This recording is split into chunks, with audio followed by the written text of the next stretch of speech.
Hello everyone, I hope you all are doing good. देखिए भी हमने डिफरेंशिएशन खत्म कर लिया था अच्छे से, काफी सारे प्रॉब्लम्स भी बना लिए, पीवाईक्यूज भी कर लिए और जितना हो सकता था उससे ज्यादा हमने करा दिया। और आज हम स्टार्ट करेंगे चैप्टर नंबर 5 का एक बहुत ही इंपॉर्टेंट टॉपिक, कॉन्टिन्यूटी। तो कॉन्टिन्यूटी के ऊपर आज बात करेंगे, कॉन्टिन्यूटी सिखाएंगे आप लोगों को क्या होती है, प्रॉब्लम आती है बच्चों को इसमें। ऐसा ही एक और टॉपिक है डिफरेंशिएबिलिटी, उस पर अलग से बात करेंगे। अब कई बच्चों को ना दिक्कत है, डिफरेंशिएबिलिटी को वो डिफरेंशिएशन समझते हैं। तो कई लोगों को लगता है कि डिफरेंशिएबिलिटी आती है क्योंकि वो डिफरेंशिएबिलिटी को डिफरेंशिएशन समझते हैं। वो सो लोग समझते हैं कि जो हमने लॉग वॉग वाले प्रॉब्लम करे हैं वो सब डिफरेंशिएबिलिटी के हैं। वो डिफरेंशिएबिलिटी नहीं है, वो डिफरेंशिएशन किया आपने। डिफरेंशिएबिलिटी क्या होती है आपको कल बताएंगे। आज हम कॉन्टिन्यूटी पे बात करेंगे, कल हम डिफरेंशिएबिलिटी पे बात करेंगे। तो हर महीने में कल के डे पे हमारा ये चैप्टर खत्म हो जाएगा। ठीक है, without wasting any kind of time हम स्टार्ट करते हैं कॉन्टिन्यूटी। अच्छा देखो बेटा, कॉन्टिन्यूटी को स्टार्ट करने से पहले थोड़ा 11th क्लास का लिमिट्स आना चाहिए। अभी वो पूरा तो मैं रिवाइज नहीं करा सकता, बट कुछ खास खास बातें हैं जो बातें मैं आप लोगों के साथ डिस्कस कर देता हूँ। कुछ प्रॉब्लम्स हैं, कुछ प्रॉपर्टीज मैं आप लोगों को बता देता हूँ जो भी मैं थ्रू आउट कॉन्टिन्यूटी में यूज होंगी और उससे फिर हमारा कॉन्टिन्यूटी बनता चला जाएगा। तो जरा देखिए, एक प्रॉपर्टी है, मैं एक क्या सारी लिख देता हूँ फटाफट फटाफट। Very very first property, limit x tends to 0 sin x by x, ये 1 होता है भाई, पढ़ा होगा आप लोगों ने। सेम ये tan के साथ भी काम करती है। Limit x tends to 0 tan x by x is 1। अभी बात करेंगे इस पर। दूसरा property, limit x tends to 0 e to the power x minus 1 upon x, ये भी 1 होता है। एक और प्रॉपर्टी होता है, limit x tends to 0 log 1 plus x upon x, ये भी 1 होता है। ठीक है, log 1 plus x upon x, ये भी 1 होता है। तो ये कुछ प्रॉपर्टी आप लोगों ने पढ़ी होंगी 11th क्लास में, नहीं पढ़ी तो आज समझते हैं। आइए देखिए जरा, मैं एक पे बात करूंगा, सब पे हो जाएगी अपने आप। तो पहले इस वाली प्रॉपर्टी को देखिए, limit x tends to 0 sin x by x 1 होता है। कब होता है भाई 1? ये समझने की बात है, कब 1 होता है। पहली चीज तो ये x 0 को अप्रोच करना चाहिए, 0 ही होना चाहिए, 0 के अलावा कुछ और नहीं चलेगा। सेकंड थिंग, ये दोनों सेम होने चाहिए। अगर ऐसा है तो आंसर इज ऑलवेज 1। आइए एक आध एग्जांपल से समझाते हैं। जैसे मान लो ऐसा लिख दिया जाए, limit x tends to 0 sin 3x upon 3x। देखिए भाई, ये x 0 को अप्रोच कर रहा है, ये दोनों सेम है तो आंसर इज 1। सिमिलरली मान लो कोई ऐसा लिख दे, limit x tends to 0 sin 5x upon x, ये तो समस्या हो गई। क्या समस्या हो गई? x 0 को अप्रोच कर रहा है, अगर ये दोनों सेम होते तो आंसर 1 होता, बट नीचे तो x है, बट अपने को क्या चाहिए? 5x। तो 5 से इसको मल्टीप्लाई करेंगे, 5 से इसको डिवाइड करेंगे, तो इतने पार्ट का आंसर आपका 1 हो जाएगा। तो answer is 1 into 5 which is 5। आगे चलते हैं, देखते रहिए, कुछ लिखने की जरूरत नहीं है, बस भाई समझ लो चुपचाप। Limit x tends to 0 sin 4x upon x, मन में बात कर लो, क्या करेंगे? 4 से मल्टीप्लाई, 4 से divide, and answer will be 4। अच्छा अब सुनिए जरा ध्यान से, ऐसा लिखा हुआ है तो अब बच्चे क्या हरकत करने लग जाते हैं? एंगल में 3 बनाने की कोशिश करते हैं। ऐसा नहीं होता, ऊपर वाले के हिसाब से नीचे बनता है। ऊपर कितना है? x, और नीचे कितना लिखा है? 3x। तो अपने को नीचे x बनाना है। कैसे बनाओगे? इस 3 को अलग करो। तो मल्टीप्लाई में कोई भी चीज लिखी हो उसे कैसे अलग करते हैं, जरा ध्यान से देखिए। इस 3 को उठा गया है, साइड में लिख दो, तो ये हो गया आपका 1/3 अलग से। तो इतने पार्ट का आंसर आपका 1 आ गया, तो ओवरऑल आंसर इज 1/3। आगे बढ़ते हैं, देखते रहिए ध्यान से। एक और है, limit x tends to 0 sin 2x by 3x। तो भैया हमें 2x बनाना है नीचे, तो एक काम करो, 3 को अलग करो पहले, 3 ऐसे अलग होता है। अब क्या करना है? इसको 2 से मल्टीप्लाई और 2 से डिवाइड, लो कर दिया। इतने पार्ट का आंसर हो गया 1 एंड आंसर इज 2/3। एक तो ये बात याद रखेंगे। देखिए जो बातें मैंने आपको साइन से बताई हैं, सारी बातें सभी के लिए वैलिड है। मतलब tan पे भी काम करेगा, e पे भी काम करेगा, log पे भी काम करेगा। एक एग्जांपल e का देख लीजिए फटाफट से, एक log में भी दिखा देता हूँ। प्रॉपर्टी आनी चाहिए, limit x tends to 0 e का power x minus 1 upon x 1 होता है। कब 1 होता है वो समझिए जरा, एक सेकंड रुकिएगा बेटा बस। कब 1 होता है वो समझिएगा। x 0 को अप्रोच करे और ये दोनों सेम हो तो आंसर इज ऑलवेज 1। x 0 को अप्रोच कर रहा है, बट ये दोनों तो सेम नहीं है। सेम नहीं है तो सेम बना लेते हैं। कैसे बनाएंगे देखिए जरा, इसको 3 से मल्टीप्लाई करो, 3 से डिवाइड करो, answer is 1 into 3, overall answer is 3। तो इस तरीके से करते हैं, सब आप लोगों ने 11th क्लास में पढ़ा होगा। एक एग्जाम्पल लॉग का भी देख लो, चलो। Limit x tends to 0, log के अंदर होता है ये, मान लो ऐसा लिखा है, तो अपने को यहाँ पे 5 चाहिए, 5 से मल्टीप्लाई करो, 5 से डिवाइड करो, इतने पार्ट का आंसर 1 हो गया, तो आंसर इज 5। नेक्स्ट, एक बड़े कमाल की चीज है, भी ध्यान से सुनना।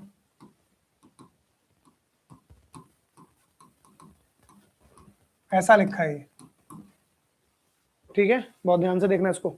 ये ऐसा लिखा हुआ है, limit x tends to 0 sine square x upon x square. तो क्या करेंगे भाई, स्क्वायर को कंबाइन कर लो इसे। तो हमें प्रॉपर्टी पता है, limit x tends to 0 sine x by x कितना होता है 1, so this is 1 square, answer is 1। एक और देखिए, ये 11th क्लास की बात है बेटा सारी, बट इसके बिना हम कर भी तो नहीं सकते, यही तो समस्या है सारी। ऐसा लिखा हुआ है, अब मेरी बात सुनो ध्यान से, एक बार बताऊंगा ध्यान से समझ लेना। ये प्रॉब्लम है, देखो आपको पता है प्रॉपर्टी तो वो साइन वाली लगेगी, बट लगेगी कैसे वो सुनिए।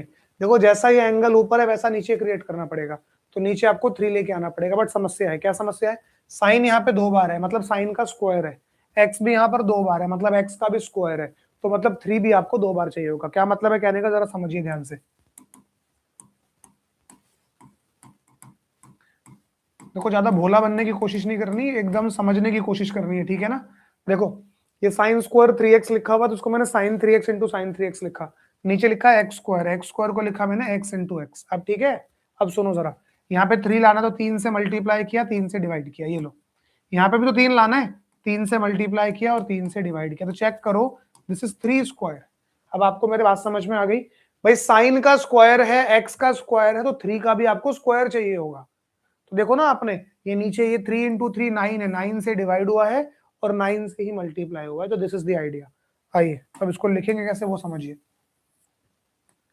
साइन का स्क्वायर है, एक्स का स्क्वायर है, तो फिर 3 का स्क्वायर लेके आना पड़ेगा आपको। 3 का स्क्वायर होता है 9, तो देखो कैसे लाएंगे, 9 से करो उसको मल्टीप्लाई और 9 से करो उसको डिवाइड।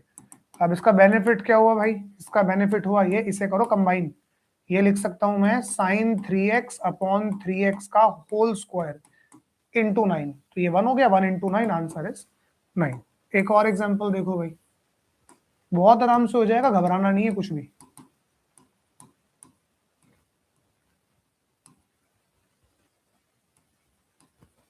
फोर लिख लेते हैं, ठीक है। देखो साइन का पावर 4 है, नीचे एक्स का पावर 4 है, तो 2 का पावर भी 4 ही लाना पड़ेगा। 2 का पावर 4 क्या होता है 16, तो 16 से मल्टीप्लाई 16 से डिवाइड हो गई, तो इसको मैंने करा 16 से मल्टीप्लाई और 16 से डिवाइड, तो नीचे हो गया 16 एक्स का पावर 4 और ये हो गया आपका 16। इसे करो कंबाइन और काम खत्म। इसको पूरे को होल की पावर 4 लिख लो, ये 1 हो जाएगा और आंसर आ जाएगा 16। चलिए 2 एग्जाम्पल और देखिए।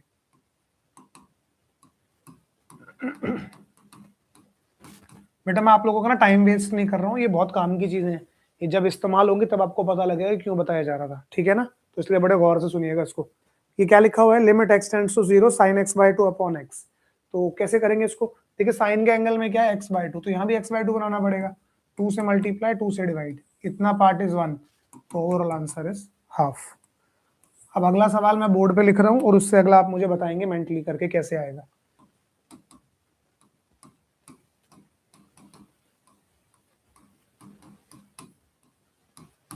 ठीक है भाई, देखो ये साइन का स्क्वायर है, ये एक्स का स्क्वायर है, तो ये एक्स बाय 2 है, तो यहाँ पे भी 2 का स्क्वायर लाना पड़ेगा आपको। तो ये एक्स बाय 2 है ना, तो यहाँ पे 2 का स्क्वायर लाना पड़ेगा आपको, तो यहाँ पे आपको क्या लाना पड़ेगा, 4 से मल्टीप्लाई 4 से डिवाइड करो, क्योंकि एक्स बाय 2 टाइप का कुछ बनाना है, तो इसको मैंने 4 से मल्टीप्लाई 4 से डिवाइड किया। अब इसे मैनेज करके लिख रहा हूँ, जरा ध्यान से देखना। नीचे वाली टर्म हो गई, एक सेकेंड रुको, इसको ऐसे मैनेज करते हैं, limit x tends to 0 sine x by 2 upon x by 2 का whole square into 1/4। I think you are getting मी।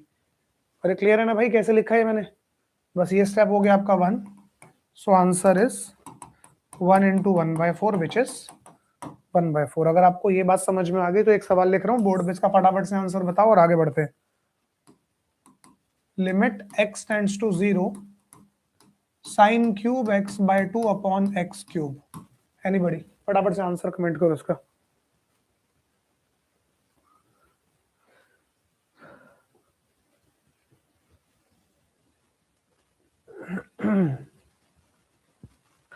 सोचिए भाई सोचिए, क्या आंसर हो सकता है इसका।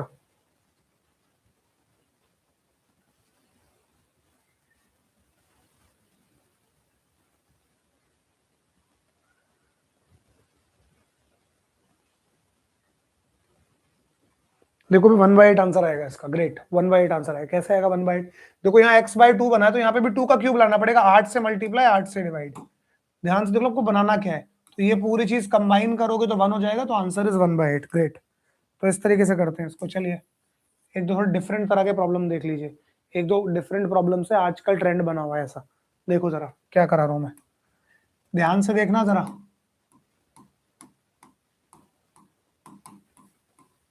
ऐसी चीजें ना बुक्स में नहीं है, जनरली ढूंढने से नहीं मिलती, पेपर वगैरह में आ जाता है ये सब। आइए जरा ध्यान से देखेंगे।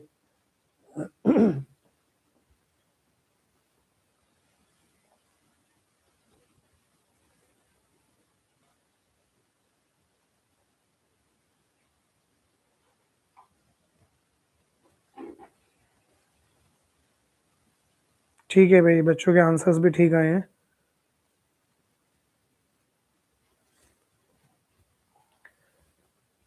आगे बढ़े भाई। एक बार जरा इस प्रॉब्लम को जरा ध्यान से टैकल करेंगे। कैसे करेंगे एक बार प्लीज देखिएगा। अगर आप यहाँ पे x को 0 अप्रोच कराएंगे तो डिनोमिनेटर तो 0 हो जाएगा। और आप लोग 11th क्लास से पढ़ते आ रहे हैं कि डिनोमिनेटर तो 0 नहीं होना चाहिए, फिर लिमिट कैसे निकालोगे? अरे 0/0 का फॉर्म बन गया ना भाई, तो गड़बड़ हो जाएगी। तो फिर कैसे करें इसको? तो आपको पता है इस चीज से बचने के लिए divide, factor, common, formula, rationalise, ऐसी ऐसी बातों को सोचा जाता है। लेकिन मजे की बात क्या है, नीचे है साइन और ऊपर है ई। साइन और ई का कोई मेल ही नहीं है। मान लो ये सवाल ऐसा होता,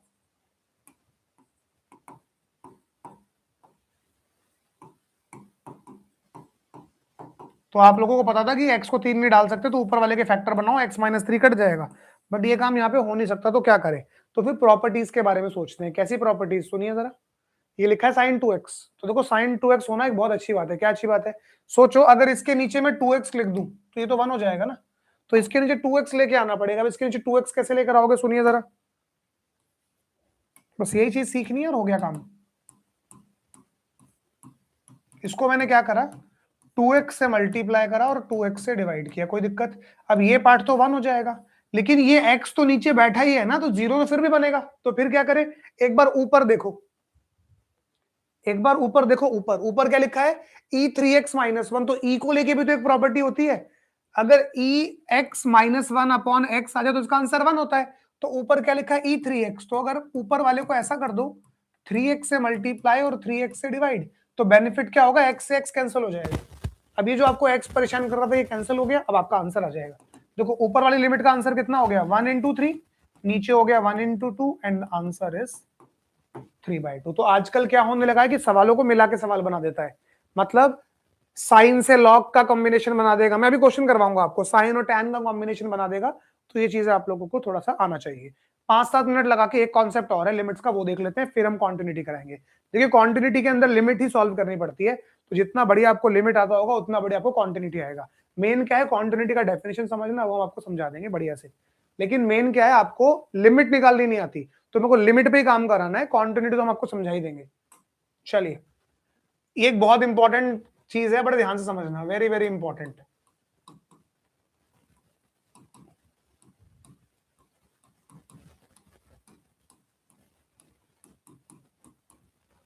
दिस इज द थिंग। दो प्रॉब्लम कराऊंगा एंड देन हम कंटिन्यूटी पे जंप कर जाएंगे। आइए, ये प्रॉब्लम है भाई। देखो x को π/2 अप्रोच कराना है। अब मुझे एक बात बताओ, x को अगर आप π/2 अप्रोच कराओगे तो डिनोमिनेटर में 0 बन जाएगा। डिनोमिनेटर में 0 बन जाएगा तो इन्फिनिटी की तरफ जाएगा। तो ऐसा तो नहीं होना चाहिए। तो इस चीज को अवॉइड करना पड़ेगा। कैसे अवॉइड करोगे? ये डिवाइड है, डिवाइड ये होगा नहीं, फैक्टर बनेंगे नहीं, कॉमन आएगा नहीं, फॉर्मूला कोई लगा नहीं सकते, रेशनलाइज इसको कर नहीं सकते, और कोई प्रॉपर्टी भी नहीं लग पाएगी। अब जरा ध्यान से देख लो, कोई प्रॉपर्टी भी तो नहीं होती कॉस को लेके। तो फंस गए। तो सारे रास्ते बंद हो गए। कैसे बंद हो गए यार? ऊपर लिखा है कॉस और नीचे लिखा है π/2 - x। π/2 - x तो एक नॉर्मल अलजेब्रिक एक्सप्रेशन है, और जो कॉस है वो ट्रिग्नोमेट्रिक एक्सप्रेशन है। तो इनके बीच में तो कोई रिलेशन ही नहीं है। तो सारे रास्ते बंद हो गए। तो जब सारे रास्ते बंद हो जाए तो एक रास्ता खुलता है, उसे बोलते हैं सब्स्टिट्यूशन। सब्स्टिट्यूशन ना बड़े काम की चीज है।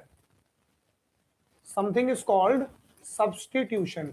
मतलब किसी चीज को किसी चीज से रिप्लेस करेंगे। किसको रिप्लेस करेंगे? जो चीज परेशान कर रही है। लिमिट में कौन परेशान कर रहा है? डिनोमिनेटर परेशान कर रहा है। इसे सब्स्टिट्यूट कर दो। क्या करेंगे वो देखिए। पुट करिए जो भी डिनोमिनेटर में लिखा है उसे मैंने कुछ भी मान लो थीटा मान लिया थोड़ी देर के लिए। अच्छा, आप नोटिस करो, आपको ना x के वैल्यू की भी नीड है, आप x का वैल्यू भी निकालना चाहते हो, तो x भी निकाल लेते हैं यहां से। तो x क्या आएगा, x उधर गया, थीटा इधर आया, तो π/2 माइनस थीटा इज x। अब एक और समस्या है, दिखाते हैं। ये फंक्शन x का था तो लिमिट भी x में थी, बट अब फंक्शन चला गया x से थीटा में, तो लिमिट को भी थीटा में लाना पड़ेगा। लिमिट कैसे चेंज होगी जरा ध्यान से देखिए। वेयर x किसको अप्रोच कर रहा है भाई, π/2 को, तो मुझे ये देखना है थीटा कहां अप्रोच करेगा। तो जहां आपने पुट करा है फर्स्ट स्टेप में x को π/2 डाल दो, यहां पे डाल के देखो, जैसे ही आप x को π/2 डालोगे तो थीटा की वैल्यू 0 आने लगेगी, तो इसका मतलब थीटा 0 की तरफ अप्रोच करेगा। एक क्वेश्चन और कराएंगे, समझ जाएंगे। आइए अब यहाँ पे सब कुछ चेंज कर दो, देखो देयरफॉर ये आपकी लिमिट बदल गई, लिमिट x टेंड्स टू π/2 बन गया लिमिट थीटा टेंड्स टू 0। अब ये नीचे वाली चीज को तो आप थीटा बुला चुके हो, ऊपर cos, ये x है, x का वैल्यू हम निकाल चुके हैं π/2 माइनस थीटा। तो cos 90 माइनस थीटा कितना होता है, 11th क्लास का ट्रिग्नोमेट्री याद करो, साइन थीटा होता है। सो ये बना आपका sine theta. So limit theta tends to 0, sine theta, नीचे लिखा है थीटा। अरे तो वही प्रॉपर्टी बन गई जो अभी पढ़ी थी 2 मिनट पहले। सो कितना आंसर आ गया इसका, 1। काम का क्वेश्चन है। चलिए एक और देखिए, ये सब लिखने की जरूरत नहीं है, तो देखो जरा, ये है सबसे खास सवाल। Limit x tends to π/2 1 minus sine x upon pi minus 2x का whole square, this is the problem. इसके बाद हम कॉन्टिन्यूटी स्टार्ट कर रहे हैं। देखिए तो भाई मैं इतनी कहानी दोबारा नहीं बोल सकता, सब्स्टिट्यूशन लगेगी, जो पिछले वाला क्वेश्चन है उससे मैच करा लो पूरी कहानी, सब्स्टिट्यूशन लगेगी, मैं सब्स्टिट्यूशन लगा रहा हूं। पुट करो पाई माइनस 2x को, कुछ भी जो तुम्हारा मन है, मैंने थीटा मान लिया। अब आप नोटिस करो, आपको x के वैल्यू की भी नीड पड़ेगी, x निकालो यहां से, तो pi minus theta is 2x, but आपको तो x निकालना है, तो मतलब इस 2 को यहां से हटाना पड़ेगा। कैसे हटाओगे, इसे उठा के यहां डिवाइड में फेंक दो। कैसे फेंकोगे डिवाइड में, अलग अलग डालना, ठीक है ऐसा। अब लिमिट चेंज कर लेते हैं, वेयर x अप्रोच कर रहा था π/2 को, तो थीटा कहां अप्रोच करेगा, यहां अप्रोच कराओ ना थीटा को, x को π/2, x को π/2 डालते थीटा 0 को अप्रोच करने लग जाएगा। चेक करो ना, यहां डालो x को π/2 डालो यहां पे फर्स्ट स्टेप में, हो गया काम। सो देयरफॉर लिमिट सारी चेंज हो गई, तो लिमिट x टेंड्स टू π/2 बन गया लिमिट थीटा टेंड्स टू 0, नीचे वाली चीज होगी theta square, if you can see, ठीक है। आइए ऊपर 1 माइनस साइन और x के प्लेस पर आ गया π/2 माइनस थीटा/2। ये तो 11th क्लास का trigonometry, sin 90 minus theta, what is sin 90 minus theta, it is cos theta. So ये बन गया limit theta tends to 0 1 minus cos थीटा/2, और नीचे हो गया थीटा स्क्वायर। अब नजरें थाम के बैठना, ये 1 माइनस कॉस है, देखो 12th क्लास के बच्चे को इसका फॉर्मूला पता होना चाहिए, ये अभी हमने डिफरेंशिएशन में भी खूब किया है। 1 माइनस कॉस क्या होता है भाई, ये होता है 2 साइन स्क्वायर, और एंगल को कर दो आधा, आधा करते ही ये हो गया। अब बताओ, थोड़ी देर पहले नहीं कराया गया मैंने आपको भी, ये लिखा है साइन स्क्वायर थीटा/4 और नीचे लिखा है थीटा स्क्वायर, तो आपको 4 नहीं 4 का स्क्वायर नीचे बनाना पड़ेगा, तो नीचे बनाओ आप 4 का स्क्वायर। देख रहे हो आप चीजें कैसे एक दूसरे से रिलेट होती हैं।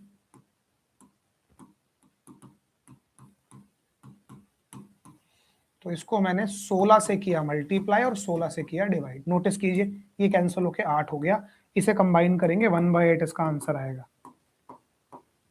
इसको ऐसे लिखो,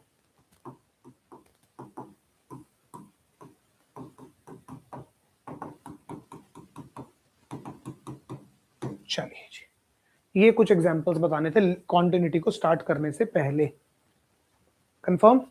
तो अब हम स्टार्ट करते हैं कॉन्टिन्यूटी। लिमिट का इतना इंफॉर्मेशन आपके लिए मोर देन सफिशिएंट है।